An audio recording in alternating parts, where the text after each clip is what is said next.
This executive order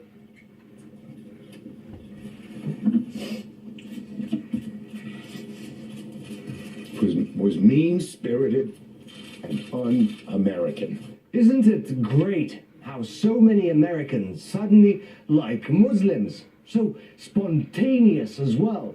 Strange, though, how so many people started caring about Muslims all of a sudden. Can't say I remember anyone protesting earlier, like when half the US state governors said that they didn't want Syrian refugees. Or when Barack Obama ordered tough new restrictions on travelers from the 7 Muslim countries all this fuss is about. Trump didn't pick them, Obama did.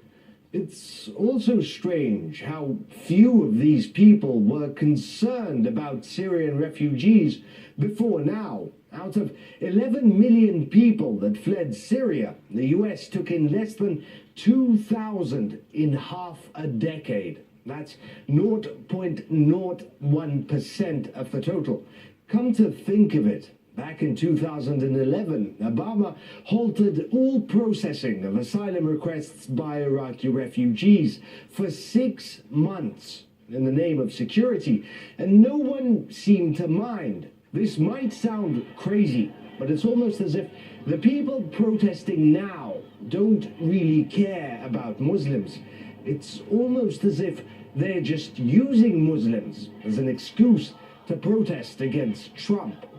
Trump is a useful stick figure for them. It's worrying, and they shut down freeways sometimes and shut down streets. They'd love to shut down the airports. I think they're motivated by hate. Hysteria will get worse, and who knows what that results in. Does it result in riots? Does it result in a lot more violence? They feel that anybody who's against them is morally evil, and you can do anything to them.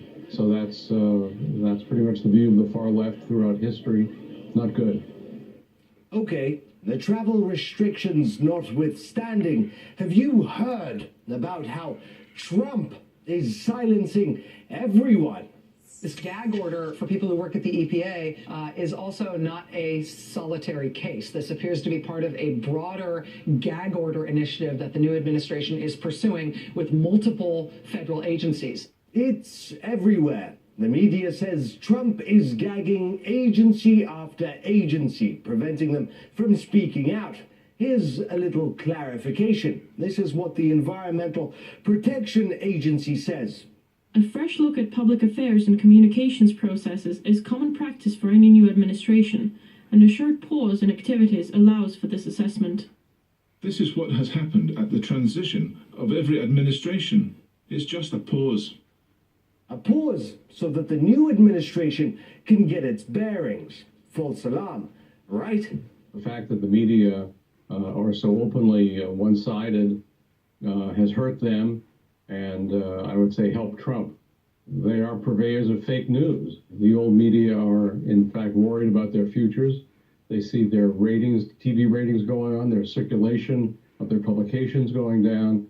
My guess is they know they're through. All right, excuses, excuses. Have you read the Washington Post? Apparently, the entire State Department administrative team has resigned under Trump. All of them, according to the headline. Journalists, as always, rightfully outraged. And these are the more civil tweets. In fact, someone came up with a chart showing all the State Department bosses, and they even highlighted the entire administrative team that left. Yeah, that's it. All 4 of those. Not really the entire administrative team. Not even really a third of it. And it's actually pretty normal for this to happen when the president changes. But hey, it's your own fault. You were reading the Washington Post, right? Not one network person has been let go. Not one silly political analyst and pundit who talked smack all day long about Donald Trump has been let go. They're on panels every Sunday. They're on cable news every day. Well, what can you say? If it's getting clicks and keeping the bosses happy, why not? Ethics? Pfft. Welcome to 2017. It's the post-truth age. Well, an RT contributor on the ground.